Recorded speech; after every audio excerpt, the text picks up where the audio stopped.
गरुड़ पुराण प्रथम अध्याय। नारायणं नमस्कृत्यं नरं चैव नरोत्तमं देवीं सरस्वती व्यासं ततो जयमुदीरयेत्। वंदना।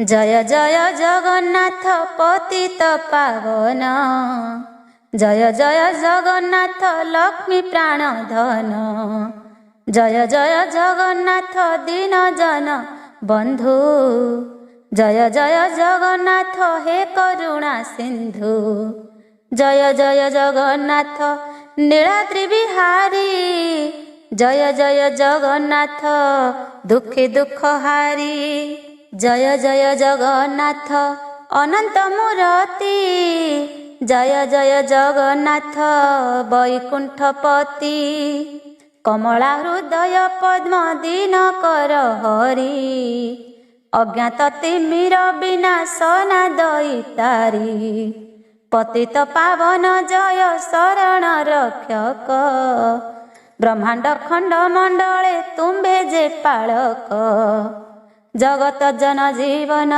जगतर कर्ता, जगत जन वंदन जगत संहर्ता, अनंत महिमा तब केबनि पारिब, मुखे कहि न पारंती ब्रह्मा सदा शिव, अनेक रूप तुम्भर अव्यक्त अच्युत, अक्षर परम ब्रह्म सनातन तत्व, कल्पे कल्पे बसी जोगे जोगी जन माने, तुम तत्व जानी न पारंती केही ध्याने, सागर को काली हिमा चल को लेखनी, पृथ्वी को पत्र करी देवी बिना पानी, अनंत काल पर्यंत जदि बा लेखिबे, तुमर गुण कणिका बनी न पारिबे, मुछा रही न पामर अज्ञान मानव,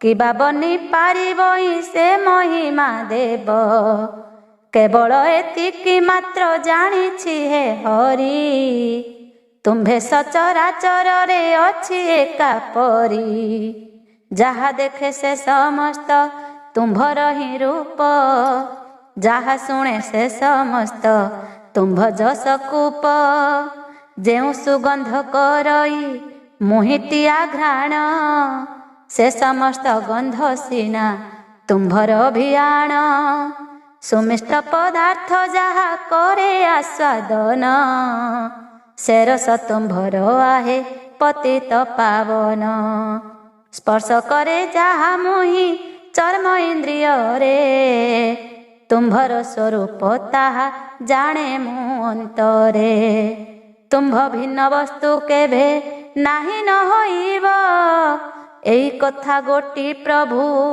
अटईत ध्रुव, मिथ्या बोली जहा कुटी कहंती जे सस्ते, से मध्य रहिछि प्रभु तुम्भर आश्रिते, जल स्थल स्थावरा स्थावर जीव जेते, निरंतर आश्रा करी रहिछंती तोते, प्रलय काल रे सृष्टि जीव स्वरूप रे, नीरव काशरे रख सोच कुक्ष मध्य रे, कुक्षस्थाखिल जगत कहंती तुम्भंकु, महाप्रलय न बाधे तुम्भ श्री अंगकु, आनंदे शयन कर बटपत्र परे, अंगुली प्रमाण रूप धरि निरंतरे, किए बा जानिब देव स्वरूप तुम्भर, किए बा कहिब तुम्भ महिमा पार, दिनहीन आर्त आर्त त्राणे निवेदई, आर्त विनाशन कर त्रैलोक्य गोसाई, करुणा कणिका दाने नहु अकुंठित, निरंतर कंठे वास कर जगन्नाथ, तुम्भर करुणा लभि गरुड़ पुराण, चतुर्दशाक्षरी वृत्ते करी विरचन, ମୂଳ ସଂସ୍କୃତରୁ ଏହା ଉଦ୍ଧାର କରିବି। ପ୍ରମାଦ ବସେ ଯେପରି ମୁହିଁ ନ ଛାଡ଼ିବି। ତୁମ୍ଭର ହିଁ ନିନ୍ଦା ହେବ ହେ କମଳାପତି। ଦାସ ଦୋଷ କଲେ ପ୍ରଭୁ ଭଲେ ଅପକୀର୍ତ୍ତି। ଦୋଷ ଗୁଣ ସବୁ ପ୍ରଭୁ ତୁମ୍ଭର ଅଟଇ। କେବଳ ନିମିତ୍ତ ମାତ୍ର ଅଟେ ସିନା ମୁହିଁ। କରି କରାଉଛ ତୁମ୍ଭେ ସକଳ ବିଧାନ। ତୁମ୍ଭ ବ୍ୟତିରେକ କାହିଁ କିଛି ନାହିଁ ଆନ। ଏଥିକି ପୁରାଣ କଥା କହିବଇ ମୁହିଁ। ଠିକେ ଠିକେ ପଦମାନ ଦେବନାଥ କହି। କପିଳା ବିଳାସ ପାଦ ପଦ୍ମେ ରଖି ଧ୍ୟାନ। ଗୀତ ବନ୍ଧେ ବିଚରିଲା ଏହି ଦିନହୀନ। ସାଧୁ ଜ୍ଞାନୀ ପଣ୍ଡିତ ଯେ ଦୋଷ ନ ଧରିବ। ନିଜ ଗୁଣେ କ୍ଷମା ମୋତେ ସତତ କରିବ। ଦରିଦ୍ର ବ୍ରାହ୍ମଣ ମୁହିଁ ନ ଜାଣେ ସାହିତ୍ୟ। ଜୀବିକା କରିଛି ମାତ୍ର ଏହାକୁ ସତତ। ଲେଖନି ସାହାଯ୍ୟ ଯାହା କରଇ ଅର୍ଜନ। ଜୀବନ ପୋଷଇ ମୁହିଁ ଅତି ଦିନହୀନ।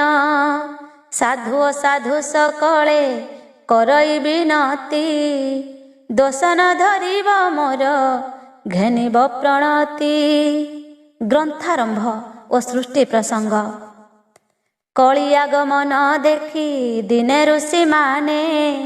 ଏକତ୍ରିତ ବେଳେ ସର୍ବେ ନୈମିଷା ଅରଣ୍ୟେ। କଳି କଳୁଷ ନାଶନ ଯଜ୍ଞ ଆରମ୍ଭିଲେ। ଯଜ୍ଞ ପୂର୍ଣ୍ଣାହୁତି ଦେଇ ବିଷ୍ଣୁଙ୍କୁ ତୋଷିଲେ। ବିଷ୍ଣୁ ଗୁଣ ମାନ ସର୍ବେ କରନ୍ତି କୀର୍ତ୍ତନ। ସୁତ ମୁନି ପ୍ରବେଶିଲେ ଯାଇ ସେହି ସ୍ଥାନ। ବ୍ୟାସଙ୍କର ଶିଷ୍ୟ ସେହି ଜାଣନ୍ତି ସକଳେ। ତାହାଙ୍କୁ ସେଠାରେ ଆଦରରେ ବସାଇଲେ। ବହୁତ ବିନୟ ହୋଇ ତାହାଙ୍କୁ କହିଲେ। ପୁରାଣ ବଚନ ମାନ କୁହ ଦୟା ଥିଲେ। ଶୁଣିଲେ ତୁମ୍ଭ ମୁଖରୁ ମୁକତି ହୋଇବୁ। କଳିକାଳ ପାପ ତାପ ହେଳେ ନିସ୍ତରିବୁ। ଦେଖିଣ ତାହାଙ୍କ ଭକ୍ତି ଶ୍ରଦ୍ଧା ସୁତ ମୁନି।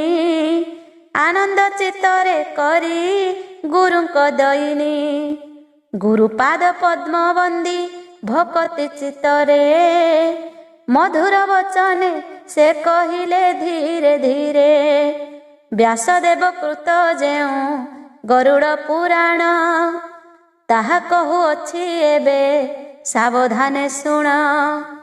ସୁତ ଉବାଚ ଦିନେ ବୈକୁଣ୍ଠପୁରେ ବିଷ୍ଣୁଙ୍କ ଛାମୁରେ।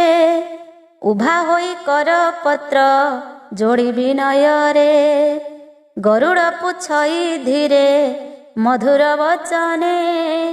ସୃଷ୍ଟି ପ୍ରସଙ୍ଗ କୁହନ୍ତୁ ମୋତେ ହେ ଆପଣେ। ମୁହିଁ ଯେ ତୁମ୍ଭର ଭୃତ୍ୟ ସେବେ ନୀତି ପ୍ରତି। ମୋଠାରେ କରୁଣା ବାରେ କର ଲକ୍ଷ୍ମୀପତି। ଭୃତ୍ୟର ବଚନ ଶୁଣି ଦେଖିଣ ଭକତି। ମଧୁର ଭାବେ କହନ୍ତି ଦେବ ଲକ୍ଷ୍ମୀପତି। ବିଷ୍ଣୁବାଚ କଳ୍ପ ପୂର୍ବରୁ ଯେ ହୟ ଗ୍ରୀବ ଅବତାର। ହୋଇଥିଲେ ମହାପ୍ରଭୁ ପୃଥିବୀ ପୃଷ୍ଠର। ସେ ସମୟ ମନୁଷ୍ୟର ଶକତି ଦେଖିଣ। ବେଦବ୍ୟାସ ବିଚାରିଲେ ଗରୁଡ଼ ପୁରାଣ। ଅମୃତ ତୁଲ୍ୟ ବଚନ ପୁରାଣ ଆଖ୍ୟାନ। ଗରୁଡ଼ ପୁରାଣେ ଯାହା ହୋଇଛି ଲିଖନ। ସାଧୁ ସନ୍ଥ ଶୁଣ ତାହା ମନ କର୍ଣ୍ଣ ଦେଇ। ସେ କଥା ତୁମ୍ଭ ଆଗରେ କହୁଅଛି ମୁହିଁ। ଶ୍ରୀ ବିଷ୍ଣୁ ଗରୁଡ଼ ଯାହା ବୈକୁଣ୍ଠପୁରରେ। କହିଥିଲେ ଶ୍ରୀମୁଖରେ ଅତି ଆଦରରେ। ସୁତ ଉବାଚ ମହାପ୍ରଳୟ କାଳରେ ଦେବନାରାୟଣ। ଅନନ୍ତ ଶଯ୍ୟାରେ ପ୍ରଭୁ କରିଲେ ଶୟନ। ଦେବୀ ସରସ୍ୱତୀ ପାଦ ଧୀରେ ମଞ୍ଚାଳନ୍ତି। ଏ ସନକ କେତେ କାଳ ଗଲା ତହୁଁ ବିତି। ପ୍ରଳୟ କାଳରେ ଶେଷ ସମୟ ହୁଅନ୍ତେ, ଯୋଗ ନିଦ୍ରା ଶାନ୍ତି ହେବା ହୃଦୟେ ବାଞ୍ଛନ୍ତେ। ପ୍ରଳୟ ଜଳେ ଜନମ ହେଲା ଯେ ଦାନବ, ମହାଭୟଙ୍କର ମୂର୍ତ୍ତି ନିର୍ଦ୍ଦୟ ସ୍ୱଭାବ। ପ୍ରଳୟ ଜଳ ତାହାକୁ ହୁଏ ଆଣ୍ଠୁଆଣି, ଘୋର ଗର୍ଜନ କରି ଭ୍ରମେ ଦୈତ୍ୟ ପୁଣି। ଭ୍ରମି ଭ୍ରମି ପ୍ରବେଶିଲେ ଅନନ୍ତ ପାଶରେ, ସରସ୍ୱତୀଙ୍କୁ ଦେଖିଲା ଯହୁଁ ନୟନରେ। କାମେ ଅଶକତ ହେଲା ଦୁଷ୍ଟ ମନ୍ଦମତି, ବଳାତ୍କାରେ ଧରିବାକୁ ଇଚ୍ଛିଲା ଝଟତି। ତାହା ଦେଖି ପଳାଇଲେ ଦେବୀ ବୀଣା ପାଣି, ପଛେ ଗୋଡ଼ାଇଲା ଦୈତ୍ୟ କୋପେ ଶିର ଝୁଣି। ଦୌଡ଼ି ଦୌଡ଼ି ଦେବୀ ହେଲେ ଅଶକତା, ନିକଟେ ପ୍ରବେଶ ହେଲା ଦୈତ୍ୟ ବଳବନ୍ତା। ତାହା ଜାଣି ସରସ୍ୱତୀ କପଟ ବିହିଲେ, କୋମଳ କରି କାହାକୁ ବଚନ ବଇଲେ।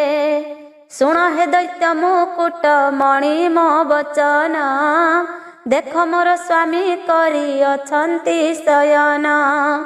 ସ୍ୱାମୀ ଥାଉ ତୁମ୍ଭ ସଙ୍ଗେ କିପରି ରମିବି, ସ୍ୱାମୀ ଅପବାଦ ଦେବେ କିପରି ସହିବି। ତୁମ୍ଭେ ଯଦି ବଳେ ବିନାଶିବ ମୋ ସ୍ୱାମୀଙ୍କୁ, ଆନନ୍ଦ ମନେ ଭଜିବି ମୁହିଁ ଯେ ତୁମ୍ଭଙ୍କୁ। ମୋତେ ପାଇବା ପାଇଁ କି ଇଚ୍ଛା ଯଦି ଅଛି, ଶୀଘ୍ର ମାର ମୋ ସ୍ୱାମୀଙ୍କୁ ତୁମ୍ଭଙ୍କୁ କହୁଛି। ତାହା ଶୁଣି ଦୈତ୍ୟ ମୋହେ ଜାଣି ନ ପାରିଲା, ସାଇତ ବିଷ୍ଣୁ ଅଙ୍ଗରେ ଗଦା ପ୍ରହାରିଲା। ବାଜିଣ ଗଦା ଶ୍ରୀ ଅଙ୍ଗେ ଅଗ୍ନି ବାହାରିଲା, ପ୍ରଭୁଙ୍କର ଯୋଗ ନିଦ୍ରା ତୁରିତେ ଭାଙ୍ଗିଲା। ଦେଖିଲେ ଗଦା ହସ୍ତରେ ଅସୁର ଛଇ, ଗଦାଧର ମହାପ୍ରଭୁ ପଡ଼ିଲେ କଡ଼େଇ। ଦୈତ୍ୟ ସଙ୍ଗେ ବହୁ ଯୁଦ୍ଧ କଲେ ନାରାୟଣ, କେତେ ସମ୍ବତ୍ସର ବିତି ଗଲା ତହିଁ ପୁଣ। କ୍ରମେ ବଳ କ୍ଷୀଣ ହେଲା ଅସୁର ଦେହରୁ, ରଣେ ଅଶକତ ହେଲା ଦାନବ ସେଠାରୁ। ଜାଣିଲା ଏ ଭଗବାନ ଅଟନ୍ତି ନିଶ୍ଚୟ, ଏହାଙ୍କୁ ମାରି ପାରିବ ବ୍ରହ୍ମାଣ୍ଡରେ କିଏ। ଏହା ଜାଣି ନ ବିନତି କରି ନ କହି, ଅସୁର ଜନ୍ମରୁ ଦେବ ପାରିକର ତୁହି। ମୁହିଁ ମନ୍ଦ ଗତି ମନ୍ଦ କରମ କରିଲି, ତୁମ୍ଭଠାରେ ଦ୍ରୋହ କରି ଅଖଡ଼େ ମଣିଲି। ଦୟା କରି ମହାପ୍ରଭୁ ଅଜ୍ଞାନ ଅସୁରେ, ମୋର ପାପ ରାଶି ନାଶ କରନ୍ତୁ ହେ ବାରେ। ଏହି ପରିସ୍ତୁତି ଯହୁଁ କରିଲା ଅସୁର, ଦୟା ପରବଶେ ତାକୁ କହିଲେ ଶ୍ରୀଧର। ଲକ୍ଷ କୋଟି ଯୋଜନ ତୁ କାୟାକୁ ବିସ୍ତାର, ତାହା ଶୁଣି ଦୈତ୍ୟ କାୟା ବିସ୍ତାରିଲା ତାର। ଚକ୍ରଧାରୀ ଚକ୍ର ଧରି ତାହାର ମୁଣ୍ଡକୁ, ବେନି ଖଣ୍ଡ କରି ମର୍ଦି ତାହାର ପିଣ୍ଡକୁ।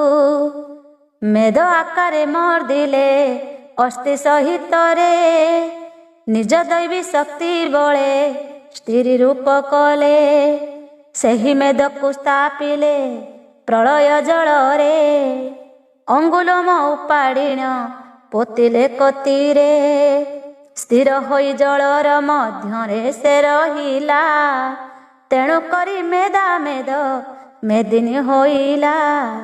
ଏଥୁ ଅନନ୍ତରେ ପ୍ରଭୁ ତ୍ରୈଲୋକ୍ୟ ଗୋସାଇଁ, ତ୍ରୈଲୋକ୍ୟ ସୃଷ୍ଟି କରିବା ବିଚାରିଲେ ତହିଁ। ଏ ସମୟେ ଆଦି ମାତା ମୋହିନୀ ରୂପରେ, ଦେଖା ଦିଅନ୍ତେ ନାରାୟଣ କାମ ଆସକ୍ତିରେ।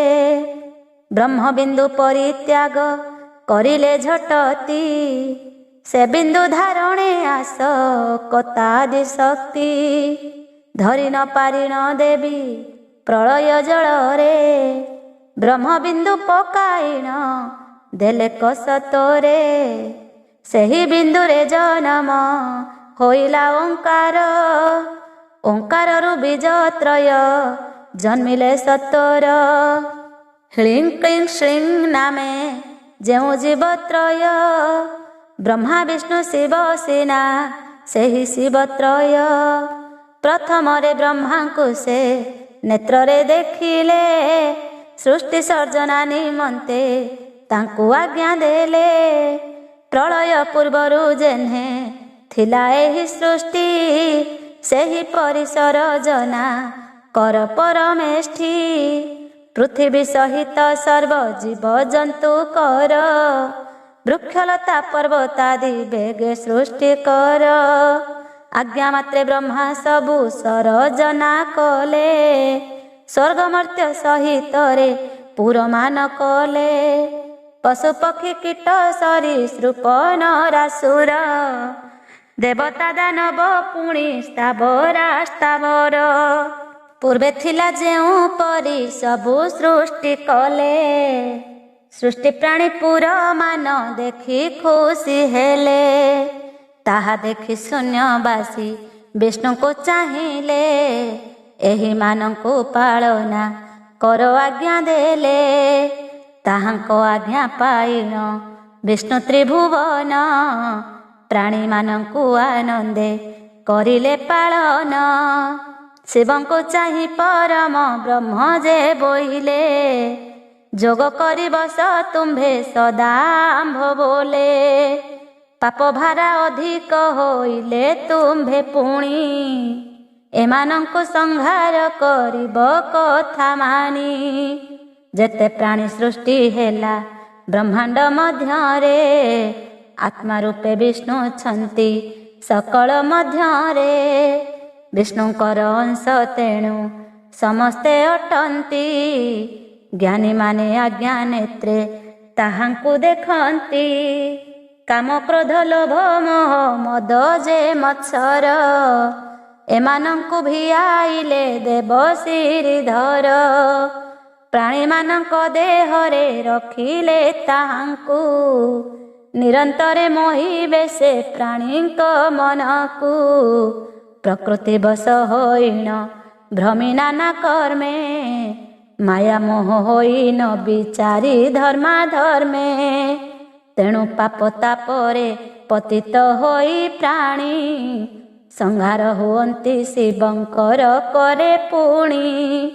ଯେଉଁ ଜନ ଜ୍ଞାନ ବଳେ ବ୍ରହ୍ମଙ୍କୁ ଚିହ୍ନଇ, ଆଶା ନ ରଖି ତାହାଙ୍କୁ ଭକତି କରଇ। ଭବସାଗର କ୍ଲେଶେ ସେ ଜନ ତରଇ, ପାପ ତାପ ଆଦି ତାକୁ ତିଳେ ନ ବାଧଇ। ବ୍ୟାସ ଅଙ୍ଗରାଦି ମୁନି ମାନେ ଯେ ମାର୍ଗରେ, ମୁକ୍ତି ଲଭିଥିଲେ ତାହା ପୁରାଣ ଆକାରେ। ଲେଖି ଯାଇଛନ୍ତି ନାମ ବ୍ରହ୍ମ ହୃଦେ ଧରି, ସେ ପଥ ଧରିଲେ ଭବ ସିନ୍ଧୁ ହେବ ପାରି। ପଢ଼ି ଶୁଣି ସଦ ଗ୍ରନ୍ଥ ସଂସାରେ ମାନବେ, ବିଷ୍ଣୁ ମହିମା କିପରି ବୁଝି ନ ପାରିବେ। ସେ ବଳରେ ଭବ ସିନ୍ଧୁ ଗୋସ୍ପଦ ସଦୃଶ, ଅକ୍ଳେଶରେ ପାରି ହୋଇ ଯିବେଟି ମନୁଷ୍ୟ। ତାହାକୁ ନିନ୍ଦା କରି ଯେ ପ୍ରକୃତି ବଶରେ, ନିରନ୍ତର ସଢ଼ି ହୁଏ ମାୟା ମହାଦୀରେ। ମାୟା ମୋହେ ପଡ଼ି ବଣା ହୋଇବ ଯେ ଜନ, ନାନା ଯନ୍ତ୍ରଣା ଭୋଗିବ ନାନା ରୋଗ ମାନ। ଦୋଷୀମାନଙ୍କର ପାଇଁ ଯମ ନର୍କମାନ, ସୃଷ୍ଟି କରିଅଛନ୍ତି ଯେ ପ୍ରଭୁ ନାରାୟଣ। ସଂସାର ଜନ୍ମ ଯେ ଜନ କରେ ମନ୍ଦ କାର୍ଯ୍ୟ, କର୍ମ ଅନୁସାରେ ଭୋଗ ଭୁଞ୍ଜେ ଅନିର୍ବାଜ୍ୟ। ସମସ୍ତ ସୃଷ୍ଟି କରିଣ ଦେବ ଦଇତାରି, ବୈକୁଣ୍ଠେ ବସିଛନ୍ତି ବୈକୁଣ୍ଠ ବିହାରୀ। ଭଲ ମନ୍ଦ ଯାହା ଯାହା ସଂସାରେ ହୁଅଇ, ନିରପେକ୍ଷ ଭାବେ ପ୍ରଭୁ ସକଳ ଦେଖଇ। ଆଜ୍ଞା ପ୍ରମାଣେ ସଂସାରେ ଚଳଇ ନିରତ, ଚନ୍ଦ୍ର ସୂର୍ଯ୍ୟ ଗ୍ରହ ତାରା ହୁଅନ୍ତି ଉଚିତ। ଅଜ୍ଞା ବଳେ ବହେ ବାୟୁ ଅଗ୍ନି ପ୍ରଜ୍ୱଳିତ।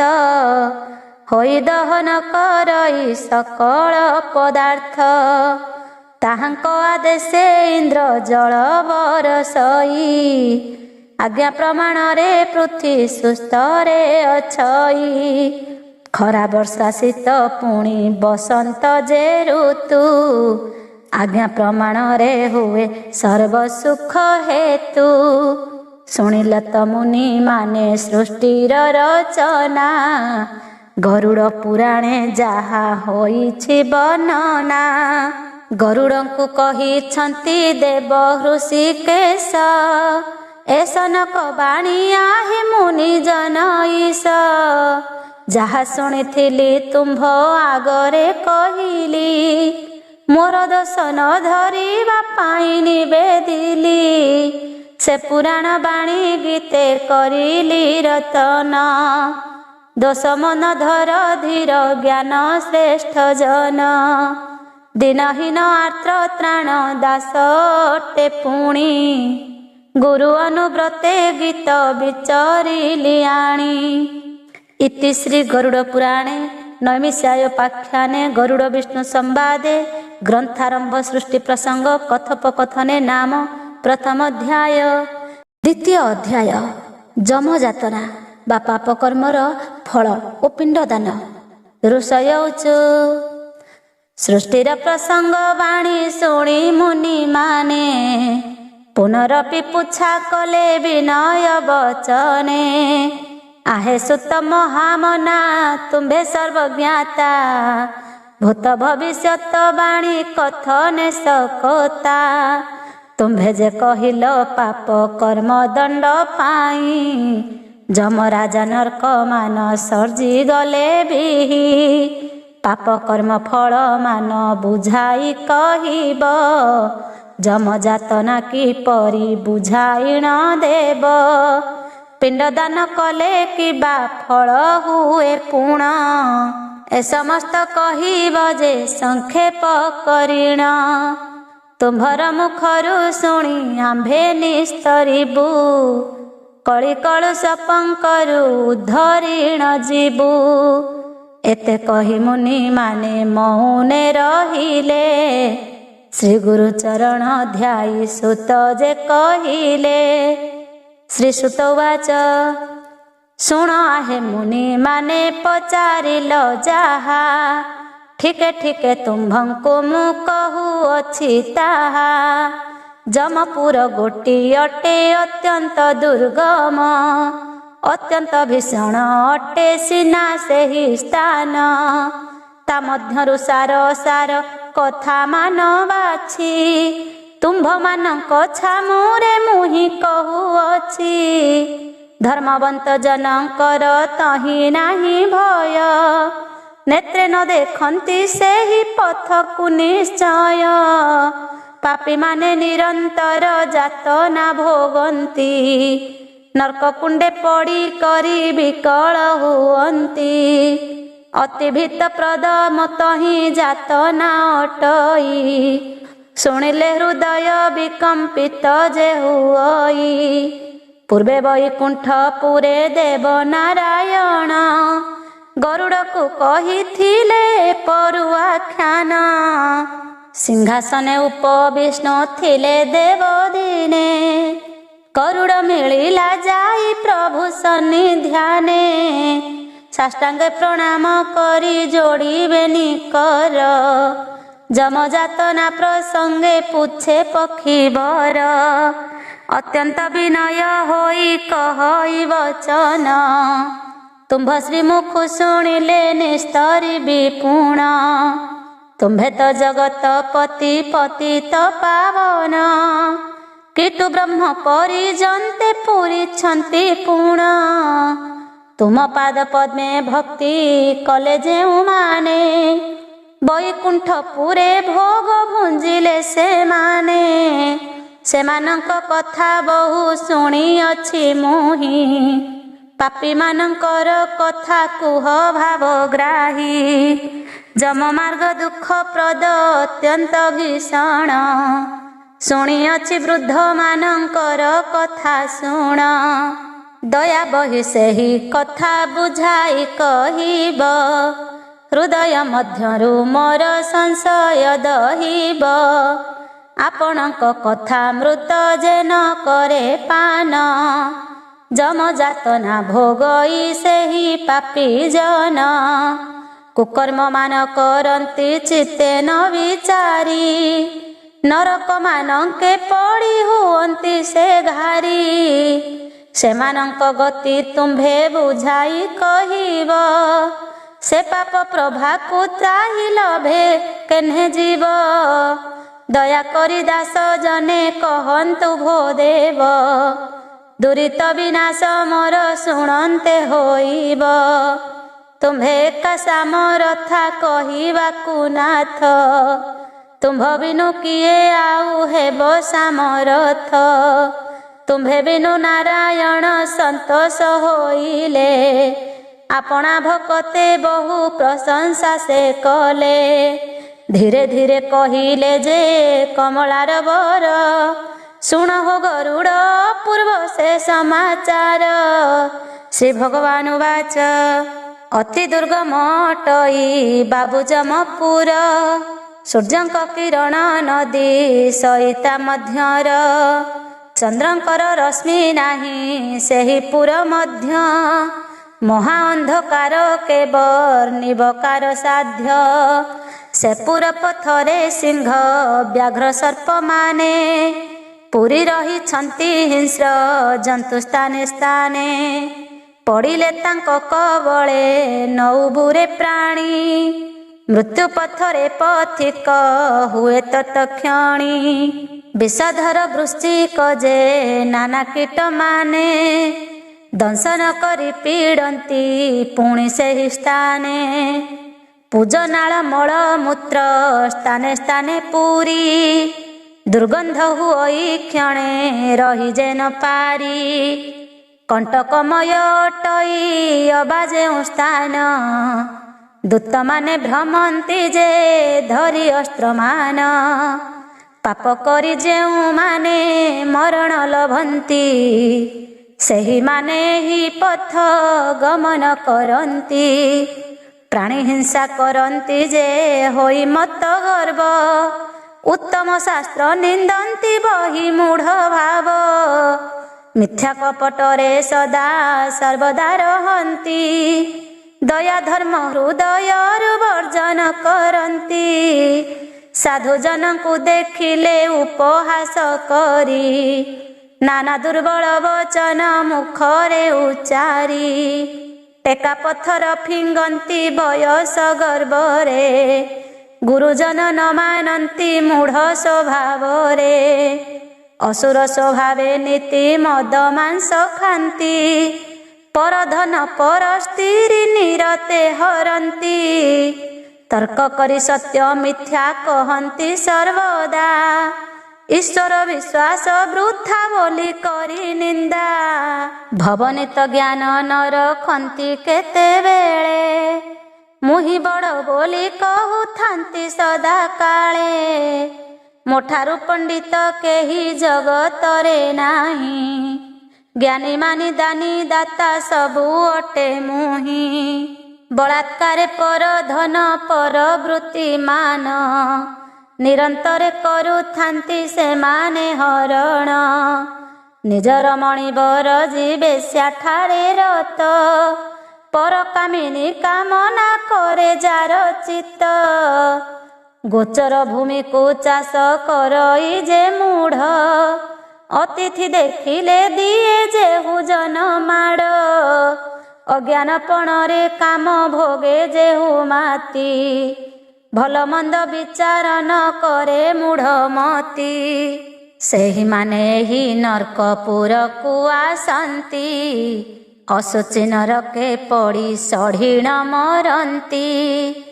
କଣ୍ଟକମୟ ପଥରେ ଘୋଷାରନ୍ତି ତାଙ୍କୁ।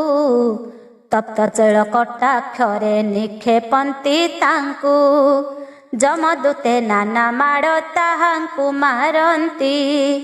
କ୍ଷୁଧା କାଳେ ଅନ୍ନଦାନ କେବେ ନ କରନ୍ତି, ତୃଷା କାଳେ ଜଳ ବିନ୍ଦୁ ନ ଦିଅନ୍ତି କେବେ, ବିଷ କୀଟେ କାମୁଡ଼ନ୍ତି ତାହାକୁ ସ୍ୱଭାବେ, ଗୁଣବନ୍ତ ଦୟାଳୁ ପୁରୁଷ ଯେଉଁମାନେ, ଏହି ପାପ ପଥ ନ ଦେଖନ୍ତି ସେ ସପନେ, ପାପାତ୍ମା ନରକେ ପଡ଼େ ଭୋଗ ଶେଷ ଯାଏ, ପରଜନ୍ମେ ନାନା ଦୁଃଖ ଭୋଗଇ ନିଶ୍ଚୟ, ସ୍ଥୂଳ ଶରୀର ଧରିଣ ଭୋଗ ବହୁ ରୋଗ, ନାନା ଦୁଃଖ ଯନ୍ତ୍ରଣା ଯେ ଲଭେ ମନ୍ଦ ଭାଗ୍ୟ, ନାନା ଦିବ୍ୟାଧି ଜ୍ୱାଳାରେ ମଲି ମଲି ହୋଇ, ପାହୁଣ୍ଡେ ଯିବାକୁ ତାର ଶକତି ନଥାଇ, ତଥାପି ଧନ ତନୟ ଦାରା ମୋହେ ପଡ଼ି, ନିରନ୍ତରେ ପାପ କର୍ମ କରେ ପଥ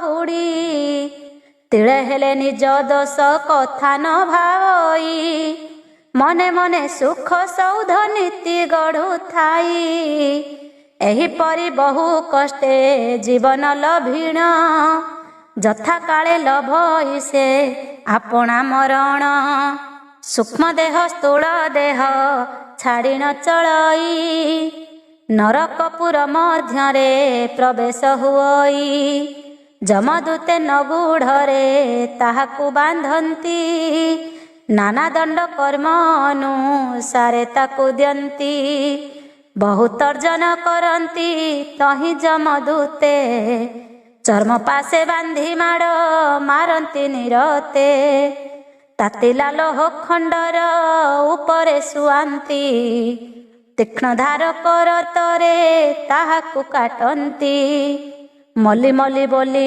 ପାପି ଚିତ୍କାର ଛାଡ଼ଇ, ଦୟା ନ କରି ପିଟନ୍ତି ତୁହାଇ ତୁହାଇ, ତାହାର ବିକଳ କଥା କହିଲେ ନ ସରେ, ନିର୍ଦ୍ଦୟ ଯମଦୂତଙ୍କ ଦୟା ନୁହେଁ ବାରେ, ପୂର୍ବାର୍ଜିତ କର୍ମ ଅନୁସାରେ ଦୁଃଖ ମାନ, ନିରନ୍ତର ଭୋଗିବାକୁ ପଡ଼େ ସେହି ସ୍ଥାନ, ଦୟା ମାୟା ତିଳେ ହେଲେ ସେ ପୁରରେ ନାହିଁ, ଯାହା ଦେଇଥିବ ପ୍ରାପ୍ତ ହୁଏ ସିନା ତହିଁ, ବିକଳ ହୋଇ ପାପି ଏ ଦୂତଙ୍କୁ କହନ୍ତି, ଅଜ୍ଞାନପଣରେ ଆମ୍ଭେ କରିଛୁ ଅନୀତି, ଏହି ଥର ଛାଡ଼ି ଦିଅ ଦୟା ବହିବାରେ, ପାପ କାର୍ଯ୍ୟମାନ ଆଉ ନ କରିବୁ ଥରେ, ନ ମାର ଆଉ ଆମ୍ଭଙ୍କୁ ତୁମ୍ଭର ଶରଣ, କ୍ଷୁଧା ଶାନ୍ତି ପାଇଁ ଆଣି ଦିଅ କିଛି ଅନ୍ନ, ତୃଷାରେ ସୁଖଇ କଣ୍ଠ ଦିଅ ଜଳ ବେଗେ, ନ ମାର ଆମ୍ଭଙ୍କୁ ହେ ଆଉ ରାଗେ, ମତ ଗର୍ବେ ନ କରିବୁ ପାପ କର୍ମ ମାନ, ଦୟା ବହି ଆମ୍ଭ ଦୋଷ କହିବାର କ୍ଷମ, ବହୁତ ବିନୟ ହୋଇ ଦୂତଙ୍କୁ କହନ୍ତି, ତାହାଙ୍କର କଥା ତିଳେ ଦୂତେ ନ ଶୁଣନ୍ତି, କାଳଦଣ୍ଡ ଧରି ନେଇ ଯମ ନିକଟକୁ, ଛାମୁରେ ଉଭା କରନ୍ତି ସେ ପାପୀ ମାନଙ୍କୁ, ଯମ ଦେଖିଣ ତାହାକୁ ଝିଙ୍ଗାସ କରଇ, କାହିଁ ପାଇଁ ପାପ କର୍ମ କରିଲୁ ରେ ତୁହି, ଯାହା କରିଅଛୁ ତାହା ଅବଶ୍ୟ ଭୋଗିବୁ, କାନ୍ଦିଲେ କି ଅବା ଏଥୁ ମୁକ୍ତି ପାଇବୁ, ତୋର ଉପଯୁକ୍ତ ବହୁ ନର୍କ ଏଥି ଅଛି, ଆନନ୍ଦରେ ଭୋଗିବୁ ତୁ ନାହିଁ ଅନ୍ୟ କିଛି, କଣ୍ଟକ ଶିମୂଳି ବୃକ୍ଷ ଛଇ ଏଠାରେ, ତା ଦେହରେ ଝୁଲା ହେବୁ ତୋ କର୍ମ ଫଳରେ, ପ୍ରଚଣ୍ଡ ଅଗ୍ନି ଜଳଇ କୁଣ୍ଡେ ନିରନ୍ତର, ସେ ଅଗ୍ନିରେ ପକାଇବେ ମୋହର କିଙ୍କର, କୁମ୍ଭୀପାକ ରୌରବାଦୀ ନରକ ଛଇ, ସେହି କୁଣ୍ଡ ମାନଙ୍କରେ ପଡ଼ିବୁ ହୋ ତୁହି, 84 ନର୍କ କୁଣ୍ଡ ଏହି ପୁରେ ଅଛି, ସେହି ମାନଙ୍କରେ ତୁହି ପଡ଼ିବୁ କହୁଛି, ସେ କୁଣ୍ଡ ମାନଙ୍କେ ବହୁ କୀଟ ରହିଛନ୍ତି, ଯୋକମାନେ ସେହି କୁଣ୍ଡେ ବସତି କରନ୍ତି, ତୋହରର କତ ମାଂସ ସେମାନେ ଖାଇବେ, ସେମାନଙ୍କ କ୍ଷୁଧା ତୃଷା ଆଦି ବିନାଶିବେ। ବହୁତ ଗର୍ଜନ କରି ଏପରି କହନ୍ତେ, ପାପୀ ବିକଳେ କାନ୍ଦଇ ଏ କଥା ଶୁଣନ୍ତେ। ସ୍ମରଣ କରଇ ତାର କରମ ସକଳ, ନିଜେ ନିଜେ ନିନ୍ଦା କରେ ହୋଇଣ ବିକଳ। ଶୁକର ସଦୃଶ ମଳ କରଇ ଆହାର, ପିତାମାତାଙ୍କୁ ସ୍ମରଣ କରେ ନିରନ୍ତର। ସ୍ଥୂଳ ଦେହେ ଯେଉଁ କର୍ମ ମାନ କରିଥାଇ, ତାହାର ସଦୃଶ ଫଳ ତହିଁ ଜେଲ ଭଇ। କାମିନୀର କାମ ମୋହ ପୁତ୍ର କନ୍ୟା ସ୍ନେହ, ନିରନ୍ତର ଚିନ୍ତା କରି ହୁଏ କ୍ଷଣେ ମୋହ। ଦୂତଙ୍କୁ ଭୟ କରିଣ କିଛି ନ କହଇ, ଉଚ୍ଚେ କେବଳ ରୋଦନ ସେହି କରୁଥାଇ। କଦଳୀ ପତ୍ର ଯେପରି ବାୟୁରେ କମ୍ପିତ, ସେହିପରି କମ୍ପମାନ ହୁଏ ତାର ଗାତ୍ର। ଆହାର ନ ମିଳେ କିଛି ସେହି ପୁରେ ତାକୁ, ଜଳ ନ ମିଳଇ ତାକୁ ତୃଷା ମେଣ୍ଟିବାକୁ। କ୍ଷୁଧା କୂଳରେ ଯେବେ ମାଗଇ ଆହାର, ଯମଦୂତ ମାନେ ତାକୁ କରନ୍ତି ପ୍ରହାର। ଅଙ୍ଗ ପ୍ରତ୍ୟଙ୍ଗ ରୁଧିରେ ପ୍ଳାବନ ହୁଅଇ, ଆକୁଳ ହୋଇ କ୍ରନ୍ଦନ ପାପୀ କରୁଥାଇ। ତତଲା ବାଲି ପୁରାନ୍ତି ତାହାର ମୁଖରେ, ତତଲା ବାଲିରେ ଉଭା କରାନ୍ତି ସତରେ। ନ ସହି ପାରିଣ ଯେବେ ପଡ଼ିଯାଏ ତଳେ, ବେତ ପ୍ରହାର କରନ୍ତି ଦୂତେ ତାକୁ ବଳେ। ମଲି ମଲି ବୋଲି କରେ ଉଚ୍ଚରେ ଚିତ୍କାର, ଭୟରେ ଉଠିଣ ପୁଣି ଗମଇ ସତୋର। କିଏ ବା କରିବ ରକ୍ଷା ସମନ ଦଣ୍ଡରୁ, କିଏ ଉଦ୍ଧାର କରିବ ସେହି ବିପଦରୁ। ପାପୀଙ୍କୁ ଦଣ୍ଡିବା ପାଇଁ ସେହି ଜନ୍ତୁପତି, ଈଶ୍ୱର ପୁରୁଷଙ୍କରେ ଆଜ୍ଞା ପାଇଛନ୍ତି। ସିଂହାସନେ ବସି ପାପ ପୁଣ୍ୟ ବିଚାରନ୍ତି, କର୍ମ ଅନୁସାରେ ଦଣ୍ଡ ବିଧାନ କରନ୍ତି। ତିଳେ ପକ୍ଷପାତ ସେହି ନ କରନ୍ତି କରେ, କର୍ମ ଅନୁସାରେ ଦଣ୍ଡ ବିହନ୍ତି ସତରେ। ପାପୀଙ୍କି ଦେଖିଲେ କ୍ରୋଧ ବଢ଼େ ତାହାଙ୍କର, ବନ୍ଧନ କରିଣ ଦଣ୍ଡ ଦିଅନ୍ତି ଅପାର। କାକୁତି ମିନତି କିଛି ନ ଶୁଣନ୍ତି ସେହି, ଉଚିତ ଯାହାର ଯାହା ସେ ତାହା ଲଭଇ। ସେ ପୁରରେ କେହି ଆହା ବୋଲି ନ କହଇ, ଅଧିକ ଦଣ୍ଡ ଦେବାକୁ ଆସନ୍ତି ସେ ଧାଇଁ। ଦୂତଙ୍କର ରୂପ ଅତିଶୟ ଭୟଙ୍କର, ବିକଟାଳ ମୂର୍ତ୍ତି ଦନ୍ତ ଲଙ୍ଗଳ ପ୍ରକାର। ଉଚ୍ଚ ଉଚ୍ଚ ଶୃଙ୍ଗ ମାନ ଲମ୍ବ କର୍ଣ୍ଣ ଦୁଇ, କଳା ବନ ଲମ୍ବ ପେଟ କାହାର ଅଟଇ। ହସ୍ତପଦରେ ଶୋଭିତ ଲମ୍ବ ନଖ ମାନ, ସେହି ମାନେ ପ୍ରହାରନ୍ତି ଧରି ଶସ୍ତ୍ର ମାନ। ନିର୍ଦୟ ନିଷ୍ଠୁର ଚିତ୍ତ ଅଟଇ ତାଙ୍କର, ଦୟା ମାୟା ତିଳେ ନାହିଁ କାହାର ଉପର। ରକ୍ତବର୍ଣ୍ଣ ଚକ୍ଷୁ କରି ତରାଟି ଚାହାନ୍ତି, ବିକଟ ହସ ହସିଣ ପାଦ ପ୍ରହାରନ୍ତି। ନଖ ଘାତେ ବକ୍ଷ ତାଙ୍କ କରନ୍ତି ବିଦୀନ, ବିଧାଘାତେ ଅସ୍ଥି ମାଂସ କରନ୍ତି ସେ ଚୂର୍ଣ୍ଣ। ଏହିପରି ବହୁ ଦୂତେ ଯମର ଅଛନ୍ତି, ଆଜ୍ଞାକୁ ଅପେକ୍ଷା କରି ରହି ନ ଥାନ୍ତି। ଯମର ବାହନ ଅଟେ ମହିଷୀ ଗୋଟିଏ, ଦୀର୍ଘକାୟ ଲମ୍ବ ଶୃଙ୍ଗ ତାର ଶୋଭା ପାଏ। ପ୍ରଳୟ ଗର୍ଜନ ପରି ଗର୍ଜନ କରଇ, ଦେଖିଲେ ପାପୀଙ୍କ ପ୍ରାଣ ଶୀତେଇ ଉଠଇ। ଯମ ଆଦେଶେ ପାପୀକୁ ଧରିଣ ଆଣରେ, ନର୍କରେ ପକାଇ ଦିଅନ୍ତି ତାହାଙ୍କ ବଳରେ। ଅନେକ ବିକଳ ହୋଇ ଚିତ୍ତରେ ଭାବଇ, ମିଛେ ମୋର ମୋର ବୋଲି ପାପ ଜେଲ ଭଇ। ପୁତ୍ର ଦ୍ୱାରା ଧନ ଏତେ ସ୍ନେହ ପାଳିଥିଲି, କେହି ସାହାଯ୍ୟ ନହିଲେ ନେତ୍ରରେ ଦେଖିଲି। ଏହିପରି ଭାବି କର୍ମ ଆଦରିଣ ସେହି, ଦୁଃଖ ମାନ ସହଇ ସେ ବିମୁଖ ନ ହୋଇ। ପୁତ୍ର ଯେବେ ତାର ନାମ ଉଚ୍ଚାରଣ କରି, ପିଣ୍ଡ ଦାନ କରେ ମୁଖେ ମନ୍ତ୍ରକୁ ଉଚ୍ଚାରି। ସେହି ପିଣ୍ଡ ଯମପୁରେ ପାପୀମାନେ ପାନ୍ତି, ତାହା ଫଳେ କ୍ଷୁଧା ତୃଷା ହୁଏ ତାର ଶାନ୍ତି। ପତିବ୍ରତୀ ପୁତ୍ର ବଧୂ ପୁତ୍ର ସହିତରେ, ଶୁଦ୍ଧ ଚିତ୍ତେ ପିଣ୍ଡ ଦାନ କରନ୍ତି ଭକ୍ତିରେ। ବିଷ୍ଣୁ ଉପାସନା କରି ବ୍ରାହ୍ମଣ ବଚନେ, ଶ୍ରଦ୍ଧା ଚିତ୍ତେ ପିଣ୍ଡ ଦାନ କରନ୍ତି ଯତନେ। ବ୍ରାହ୍ମଣ ଭୋଜନ ଦେଇ ପ୍ରାର୍ଥନା କରନ୍ତି, ପିତୃ ପିତାମହ ମୋର ଲଭନ୍ତୁ ମୁକତି। ତେବେ ସେହି ପାପୀ ପାପୁ ମୁକତି ହୁଅଇ, ପାପ ତାପ ବିଦୂରିତ ହୁଏ ଜାଣ ତୁହି। ଯଦ୍ୟପି ପୁତ୍ର ଜାରକ କି ବନ ଶଙ୍କର, ହୋଇଥାଏ ପିଣ୍ଡ ଦେବା ନିଷ୍ଫଳ ତାହାର। ପିତୃଗଣଙ୍କର ପୁଣ୍ୟ ନ ହୁଏ ତହିଁରେ, ଅଧିକ ପାପ ହୁଅଇ ତାହାର ଫଳରେ। ଗ୍ରାହସ୍ଥ୍ୟ ଧର୍ମ ବିଧିରେ ନିଜ ପତ୍ନୀ ସହ, ସଂସାର କର୍ମ କରିଣ ଜନ୍ମାଇଲେ ପୁଅ।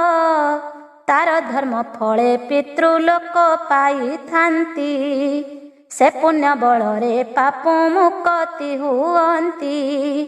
ଏବେ ପାପୀଙ୍କର ଗତି ପିଣ୍ଡ ଦାନ ଫଳ, ତୁମ୍ଭଙ୍କୁ କହିଲି ମୁହିଁ ଆହେ ମହାବଳ। ଆଉ କିଛି ଶୁଣିବାକୁ ଯଦି ଇଚ୍ଛା ଅଛି, ପଚାରିଲେ କହିବଇ ସତ୍ୟ ମୁଁ କହୁଛି। ଏହା ଶୁଣି ଗରୁଡ଼ ଯେ କୃତ୍ୟ କୃତ୍ୟ ହେଲା, ପ୍ରଭୁଙ୍କର ପାଦେ ପଡ଼ି ଆନନ୍ଦେ କହିଲା। ଶୁଣିଲି ତୁମ୍ଭ ମୁଖରୁ ଅପୂର୍ବ ଆଖ୍ୟାନ, ନିସ୍ତରିଲି ନିସ୍ତରିଲି ଦେବ ନାରାୟଣ। ତାଙ୍କ ପାଦ ପଦ୍ମ ହୃଦ ପଦ୍ମେ ଚିନ୍ତା କରି, ନିଜ ଆର୍ତ୍ତତ୍ରାଣ ଦାସ ଗୀତ ବନ୍ଧ କରି। ଗରୁଡ଼ ପୁରାଣ ବାଣୀ ଅପୂର୍ବ ଚରିତ, ତୃତୀୟ ଅଧ୍ୟାୟ ଏଥି ହେଲା ସମାପିତ। ଇତି ଶ୍ରୀ ଗରୁଡ଼ ପୁରାଣେ ନୈମିଷାରଣ୍ୟୋପାଖ୍ୟାନେ ବିଷ୍ଣୁ ଗରୁଡ଼ ସମ୍ବାଦେ ଯମଦଣ୍ଡ ଓ ପିଣ୍ଡଦାନ ନିରୂପଣମ୍ ନାମ ଦ୍ୱିତୀୟ ଅଧ୍ୟାୟ। ତୃତୀୟ ଅଧ୍ୟାୟ ପିଣ୍ଡାଧିକାର ନିର୍ଣ୍ଣୟ। ଶ୍ରୀ ଗରୁଡ଼ ବାଚ, କର ଯୋଡ଼ିଣ ଗରୁଡ଼ କହେ ଧୀର ବାଣୀ, ଯାହା ପଚାରଇ କୁହ ଆଏ ଚକ୍ର ପାଣି। କେଉଁ ପରି ପିଣ୍ଡ ଦେଲେ ପାନ୍ତି ପିତୃଲୋକ, କେଉଁ ପିଣ୍ଡ ଦାନ ଗୋଟି ହୁଏ ନିରର୍ଥକ। କେଉଁମାନେ ପିଣ୍ଡ ଦେବା ପାଇଁ କି ଭାଜନ, କେବା ପିଣ୍ଡେ ଅଧିକାରୀ ନ ହୁଅନ୍ତି ପୁଣ। କେଉଁ ପିଣ୍ଡେ ପିତୃଗଣ ହୁଅନ୍ତି ଅତୃପ୍ତ, ସଂକ୍ଷେପେ ବୁଝାଇ ମୋତେ କହିବ ବୃତ୍ତାନ୍ତ। ଆପଣଙ୍କ ଠାରୁ ଶୁଣି ହୃଦୟ ସଂଶୟ, ସମୂଳେ ମୋହର ନାଥ ହୋଇବ ଟିକ୍ଷୟ। ଏହିପରି କହି କରି ଚରଣ ବିନତି, ମୌନ ହୋଇଲେ ଯହୁଁ କହନ୍ତି ଶ୍ରୀପତି। ଶ୍ରୀ ଭଗବାନ ବାଚ, ଶୁଣ ହେ ଗରୁଡ଼ ତୁମ୍ଭେ ପଚାରିଲ ଯାହା, ପ୍ରସନ୍ନ ଭାବରେ ମୁହିଁ କହୁଅଛି ତାହା। ବ୍ରହ୍ମାଭିୟାନ କରିଛି ପିଣ୍ଡର ବ୍ୟବସ୍ଥା, ଶାସ୍ତ୍ର ପୁରାଣରେ ବନିଛନ୍ତି ସେହି କଥା। ପୁତ୍ରମାନେ ପିଣ୍ଡ ଦାନ ଜଗତେ କରନ୍ତି, ସେହି ପିଣ୍ଡ ପିତୃଲୋକ ପାନ୍ତି ବା ନ ପାନ୍ତି। ଦାନ ଧ୍ୟାନ ଶ୍ରାଦ୍ଧ ଜଳାଞ୍ଜଳି ଆଦି କରି, ପୁତ୍ରମାନେ ଅନ୍ୟ କ୍ରିୟା କରନ୍ତି ବିଚାରି।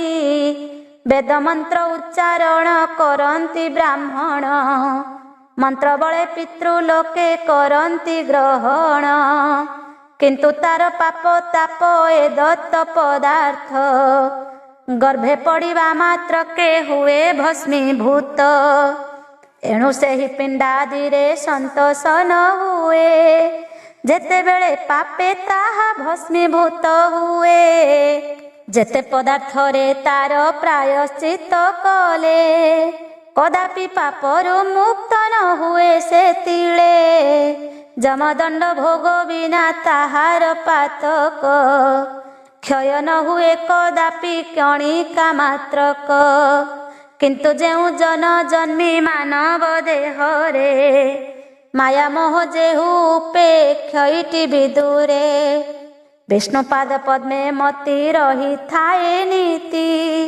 नित्य कृत्य मान करु थाए जथा प्रीति सही लोक काल बळे लभिले मरण जमदंड को न देखे नेत्र प्रांते पुण ऊर्ध्वगति कुल भई आत्मा जे ताहार वैकुंठादि सुख भोग करे निरंतर मर्त्य जन्म होई जेहु पातक करई मृत्यु परे नरक दुख सेईटी लभई नानादि दुख जंत्रणा पाए सेही पुरे क्षुधा तृषारे भ्रमई दिबार जनीरे तिले हेले काहे शांति न लभई सेही अविरत दंड भोगे व्याकुलित होई किंतु पुत्र पौत्र जदि वंशरे थांती उत्तम ब्राह्मण डाकी पिंड दान दियंती अभिमान शून्य विष्णु परायण होई पितृलोक उद्देश्य रे पिंड दान देई पितृमृताहति थिरे जत्ने पिंड दान श्रद्धा सहकारे करे ब्राह्मणे अर्पण सही पिंड दान प्रेत लोके जीव पाए ता प्रभावे नर देह बही जन्म हुए स्मरण करई प्रेत पुरी कथा मान धर्मरे चलई तेणु पाप बरजीण समयरे धर्म बल मुक्ति लभई वैकुंठे वैकुंठ पाद पद्मे लीन होई किंतु जदि प्रेत पुरे थाई पापी जन पुत्रादिक दत्त न पाएटी पिंड दान क्रमे अधोगति सार हुईटी जान एणु पिंड दान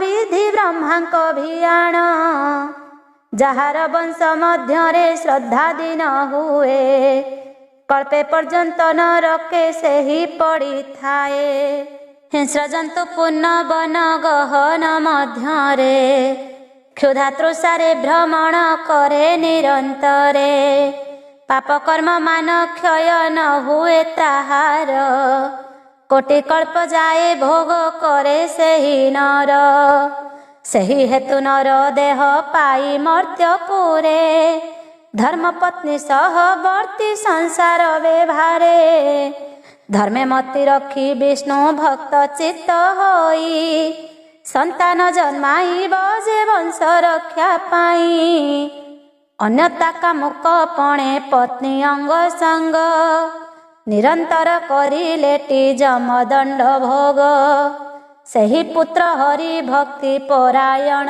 होई श्रद्धा सहकारे जेबे पिंड दान देई से पिंड प्रभावे पितृगण तो सहन्ति पापनाशी ऊर्ध्व गति निश्चय लभन्ति निज पत्नी जदि अन्य पुरुष वीर्यरे संतान जन्माई थाए निजर वंशरे से पुत्र यद्यपि पिंड दान को दियई पितृलोक से ही पिंड कदापि न पाई वन शंकर यद्यपि वंशरे जन्मंती तांको पिंड वृथा हुए पितृ जे न पांती सही पिंड प्रभाव रे बढ़ई पातक दिन दिन अधोगति लभे पितृलोक वेदर विधान मान कहिली मु तोते जानिबा पाई कि जहा पचारिलु मते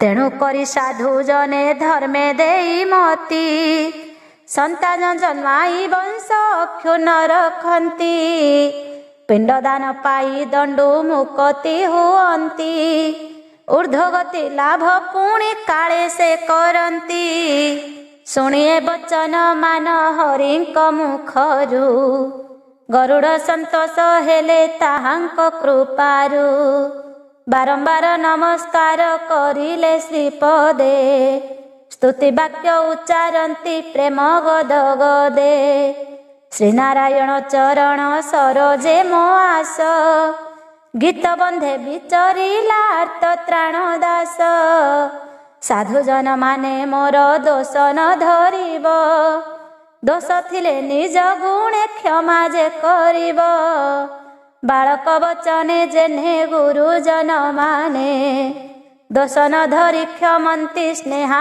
शक्ति गुणे सेहिपरि मोर दोष क्षमिब आपण विनती करी मागई आर्त त्राणहीन इति श्री गरुड़ पुराणे श्री विष्णु गरुड़ संवादे पिंडदानाधिकार करण नाम तृतीय अध्याय। चतुर्थ अध्याय कर्मानुसारे जातना भोग। श्री गरुड़ उवाच पापी लोक बहु दुख जमपुर मार्गे दूत मानकर द्वारा जमपुर भोगे जमक छामुरे जाई प्रवेश हुई दंड देवा पाई जम आदेश दियई केउ पापे केउ दंड भोगंती प्राणीए बुझाई कहिब दासे दया जदि थाए केउ कामिनी मानेटी स्वामी को छाड़ीण जार पुरुष संगम करती हुड़ीण सेमानंक पाई केउ दंड तही अछि संक्षेपे कहंतु देव दया जेबे अछि एही परि कहिण जे वीर वैनतेय नारायणଙ୍କ चरणे लगाइला लय ताहार भक्ति देखि कमलार वर मधुर भावे कहन्ति पुराणर गीर श्री विष्णुवाच जाहा जाहा पचारिल वीर वैनतेय से सबु कहुछि शुण मन करिथय नर्क कुंड मानकर कथा जे अद्भुत शुणिले चित्त हुई शोके द्रवीभूत 400 योजन विचार नर्मस्थान नानादि प्रकार नर्क तहि विद्यमान बहु प्रकारे अछई गृह मान तहि देखिले दूरकु ताहा सुंदर दिशई से गृह मानके पुनः दंड विधिमान पापीए करती तहि उच्चरे क्रंदन तहि मध्यरे सुंदर पुर एक अछि धर्मराज जम तहि विराज करिछि पापी लोक मले दूते बांधि नहीं जानती से पुरे प्रवेश कले पापी जे कांदंती पापीर क्रंदन शुणी पुरवासी जन प्रवेश हुअंती तार पासे तत्क्षण से पुर द्वारे द्वारी अटे धर्मध्वज पांजिकार चित्रगुप्त बड़ता पहिज चित्रगुप्त पांजी देखी जंतुपति पास पापी को नैण बेगे कराए प्रवेश जम निकटरे नहीं प्रवेश करांते चित्रगुप्त को पचारे कुह पाप केते यद्यपि जानई सर्व देव जंतुपति तथापि पचारी बुझे मंत्री ठारु नीति कर जोड़ी न जे चित्रगुप्त तहि कहे शुणी मा भोजंतु नाथ या पाप गाथाए नास्तिक निंदुक प्राणी अट इटिए ही देवता ब्राह्मण गुरु जनकर द्रोही महापापी अटे हु निंदे शास्त्रवाणी किय बा कहिबी पाप एहार मु पुणी महाकृपण अटई ନଦିଅଇ ଦାନ ନିଜେ ନ ଭୁଞ୍ଜଇ କେବେ ସ୍ୱାଦୁ ଦ୍ରବ୍ୟମାନ ନ ଖାଇ ନ ଦେଇ ଧନ କରଇ ସଞ୍ଚୟ ନିରନ୍ତର କାମ କ୍ରୋଧ ଲୋଭ ଆଉ ମୋହ ଏ ସର୍ବଟଇ ଜାଣ ଏହାର ସ୍ୱଭାବ ଏ ପାପୀର ପାପ ଦେବ ଟଇଟି ଧ୍ରୁବ ଏହା ଶୁଣି ଜନ୍ତୁରାଜ ଝିଙ୍ଗାସ କରଇ କ୍ରୋଧ ଭରେ ରକ୍ତ ଚକ୍ଷୁ କରିଣ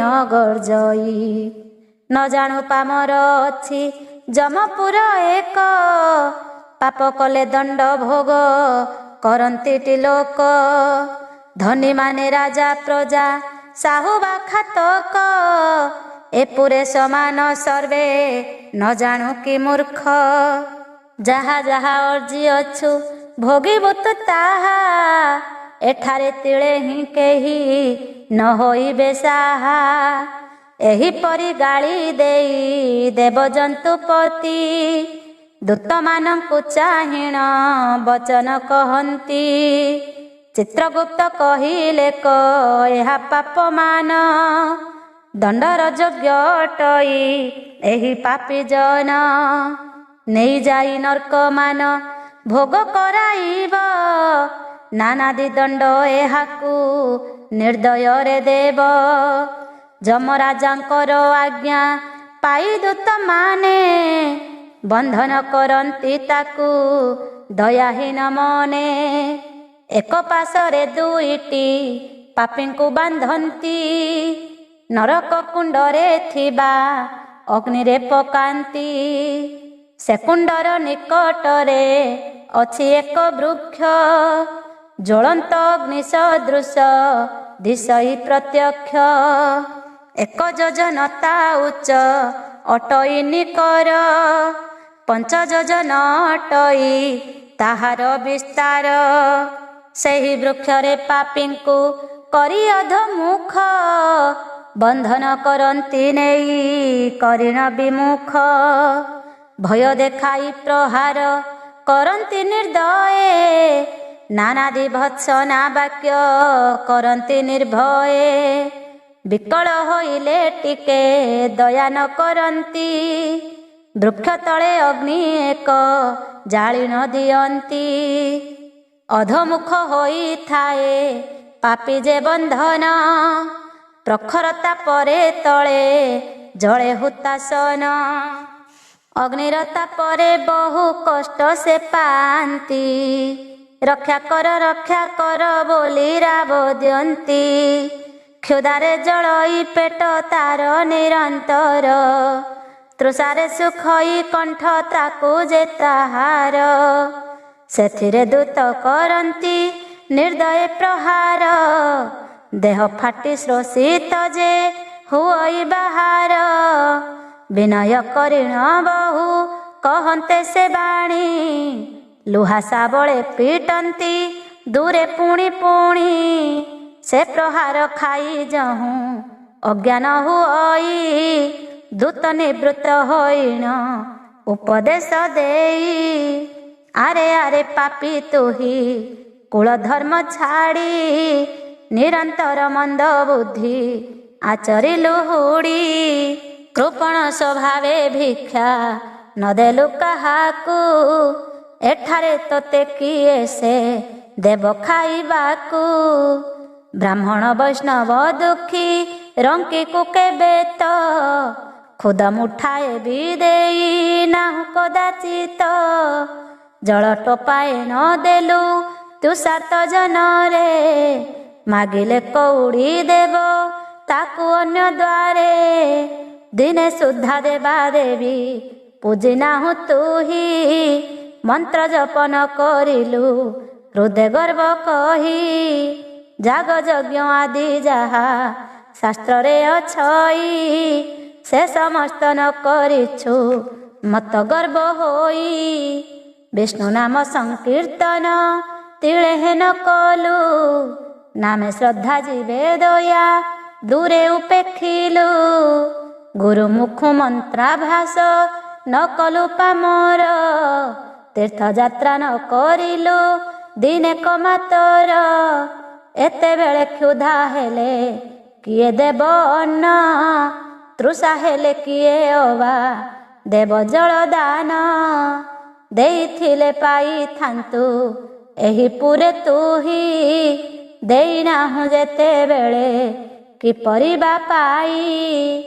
ଯାହା ଅର୍ଜିଅଛୁ ତାହା ଭୋଗିବୁ ନିଶ୍ଚୟ, ବୃଥାରେ କିମ୍ପାଇଁ କାନ୍ଦୁ ଆରେ ପାପାଶୟ। ଏକା ଦେବ କର୍ତ୍ତା ସିନା ଅଟନ୍ତି ଶ୍ରୀହରି, ଆମ୍ଭମାନଙ୍କୁ କାହିଁକି କରୁଛୁ ଗୁହାରି। ଆଜ୍ଞାର ଚାକର ଆମ୍ଭେ କି କ୍ଷମତା ଅଛି, ଦେବା ନ ଦେବା କଥାକୁ କହ ତୁ ହି ବାଛି।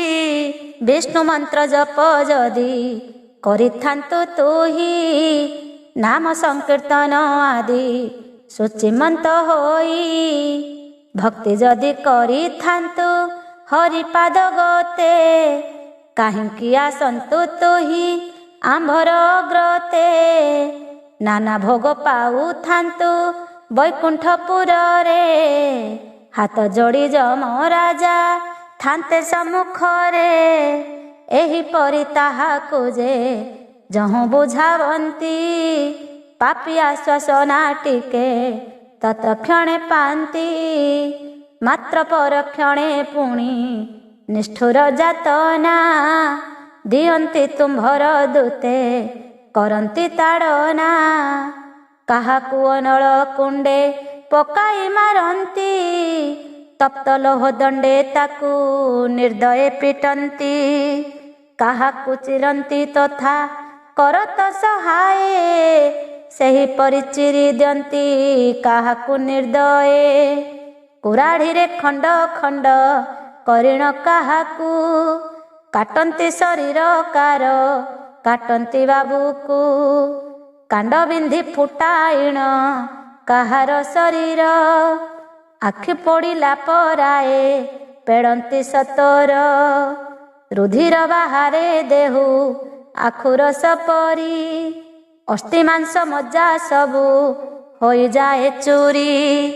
ତପ୍ତ ତୈଳ ଭାଣ୍ଡରେ ବୁଡ଼ାନ୍ତି କାହାକୁ, ଫୋଟକା ହୋଇଣ ମରେ ତହିଁ ଦେଖୁ ଦେଖୁ। ହାତ ଗୋଡ଼କୁ ବାନ୍ଧିଣ କୂଅରେ ପକାନ୍ତି, ହିମ ପର୍ବତ ଉପରେ ତାହାକୁ ଗଡ଼ାନ୍ତି। ବଣ ବା ପର୍ବତ ପରେ ପକାଇ ଦିଅନ୍ତି, ସିଂହ ବ୍ୟାଘ୍ର ମୁଖେ ନେଇ ତାହାକୁ ପକାନ୍ତି। କୃମି ଥିବା କୁଣ୍ଡ ମଧ୍ୟେ ବୁଡ଼ାନ୍ତି କାହାକୁ, ଉପରେ ଗୁଧ୍ରାଦି ଥଣ୍ଟେ ଚିରନ୍ତି ତାହାକୁ। ଚାହୁଁ ଚାହୁଁ ନେତ୍ରବର୍ଣ୍ଣ ନାସିକାଦି ସହ, ଛିଣ୍ଡାଇଣ ଖାଇ ଯାନ୍ତି ଯେ ପକ୍ଷୀ ଚିନୟ। ପର ଋଣଧାରୀ ଯେଉଁ ଜନ ନ ଦିଅଇ, ଯମପୁରେ ସେହି ଜନ ତାହାକୁ ମାଗଇ। ଶୁଦ୍ଧ ମୂଳ ସହିତରେ ଦିଅ ମୋର ଧନ, ନୋହିଲେ ତୋହର ମାଂସ କରିବୁ ଭକ୍ଷଣ। ସେହି ବାଟେ ଶୁଦ୍ଧ ସହ ମୂଳଧନ ମୋର, ଆଦାୟ କରିବୁ ମୁହିଁ ନିଶ୍ଚୟ ହିଠାର। ଏହା କହି ଛୁରୀ କାଜେ ହସ୍ତରେ ଧରନ୍ତି, ତାର ମାଂସ ଖଣ୍ଡ ଖଣ୍ଡ କରିଣ କାଟନ୍ତି। ଯେଉଁ ପରି ପାପ କଲେ ଯେଉଁ ପରି ଫଳ, ଯମରାଜା ଦେଇଥାନ୍ତି କରିଣ ବିଚାର। ଶାସନ ପ୍ରଣାଳୀ ଯାହା ବିହିତ ଛଇ, ଯମରାଜା ସେହିପରି ଶାସନ କରଇ। ଯମରାଜାଙ୍କ ଆଦେଶେ ଦୂତ ବେଳେ ଧରି, ଦଣ୍ଡମାନ ଦେଇଥାନ୍ତି ପାପୀ କି ବିଚାରି। ଅନ୍ଧକାରମୟ ଗୂଢ଼ ତମିଶ୍ର ନରକେ, କାହାକୁ କ୍ଷେପନ୍ତି ନେଇ ରୌରବ ନର୍କେ। ସତ୍ୟ ଯୁଗରେ ମନ୍ତ ଅଟଇ ବିଧାନ, ଜଣେ ପାପ କଲେ ଦଣ୍ଡ ପାନ୍ତି ସର୍ବଜନ। ତ୍ରେତା ଯୁଗେ ଜଣେ ଯେବେ ପାତକ କରଇ, ଗ୍ରାମବାସୀ ସର୍ବଜନେ ସେ ଦଣ୍ଡକୁ ପାଇ ଦ୍ୱାପର ଯୁଗରେ ଯେବେ ପାପ କରେ ଜଣେ ତାର ବଂଶ ଯାକ ଭୋଗ କରନ୍ତି କଷଣେ। କଳି ଯୁଗେ ଯେଉଁ ନର ପାତକ କରଇ ସେ ହୁଏ କା ଭୋଗ କରେ ନ ନିଅନ୍ତି କେହି। ପାପ ବୃତ୍ତି କରି ଯେହୁ କୁଟୁମ୍ବକୁ ପୋଷେ ନର୍କେ ଘାଣ୍ଟି ହୁଏ ସେହି ମୂଢ଼ ନିଜ ଦୋଷେ। ପାପ ଧନେ ନିଜ ପେଟ ଯେ ମୂର୍ଖ ପୋଷଇ ପାପ ଭୟ ଭୁଲି ନର୍କେ ପଡ଼େ ଜାଣ ସେହି। କୁଟୁମ୍ବ ଯାକ ଜାଣିଣ କଲେ ଏକ ପାପ ସମସ୍ତେ ପଡ଼ନ୍ତି ନର୍କେ ହାଟି ସ୍ୱରୂପ। କିନ୍ତୁ ଆପଦ ସମୟେ କୁଟୁମ୍ବ ପୋଷିଲେ ଦୋଷ ଧରାଯାଏ ନାହିଁ ଶାସ୍ତ୍ର ଏହା ବୋଲେ। କେବଳ କୁଟୁମ୍ବ ସୁଖ ଆସେ ଯେଉଁ ଜନ ଅନ୍ୟାୟ ପାପ କାର୍ଯ୍ୟରେ କରଇ ଅର୍ଜନ। ସେ ଜନ ନିଶ୍ଚୟ ନରକେ ପତିତ ହୋଇ ନାନାଦି ଦୁଃଖ ଯନ୍ତ୍ରଣା ନିଶ୍ଚୟ ଭୋଗଇ। ଯନ୍ତ୍ରଣା ଶେଷରେ ପାଏ ସୁଖରେ ଜନିକୁ ତହିଁ ବିଷ୍ଠାହାରରେ ପୋଷଇ ପେଟକୁ। କ୍ରମେ କ୍ରମେ ଭ୍ରମେ ସର୍ବ ପ୍ରକାର ଜନିରେ ସେ ନର ଦେହ ପାଏ ବହୁତ କାଳରେ। ସେ ଦେହ ପାଇ ଯଦ୍ୟପି ଧର୍ମ କରଇ ଦୟା ଦକ୍ଷିଣାଦ ଶୁଭ କର୍ମେ ମନ ଦେଇ ତେବେ ବୈକୁଣ୍ଠରେ ସେହି ବସଇ କାଳରେ ବହୁ ସୁଖ ଭୋଗ କଲେ ଭାବେ ଯା ମନରେ। ନର ଦେହ ପାଇ ପୁଣି ଭୋଗିବ ପାତକ ଯମପୁରେ ଦଣ୍ଡ ପୁଣି ଭୋଗିବ ସେ ଲୋକ। ଚତୁର୍ଥ ଅଧ୍ୟାୟ ହେଲା ଏଥି ସମାପନ ଦ୍ୱିଜ ଆର୍ତ ତ୍ରାଣ ଦାସ କରିଲା ବଚନ। ଇତି ଶ୍ରୀ ଗରୁଡ଼ ପୁରାଣେ ବିଷ୍ଣୁ ଗରୁଡ଼ ସମ୍ବାଦେ ନୈମିଷାୟ ପାଖ୍ୟାନେ ଯମଯାତନା ନିରୂପଣେ ନାମ ଚତୁର୍ଥ ଅଧ୍ୟାୟ।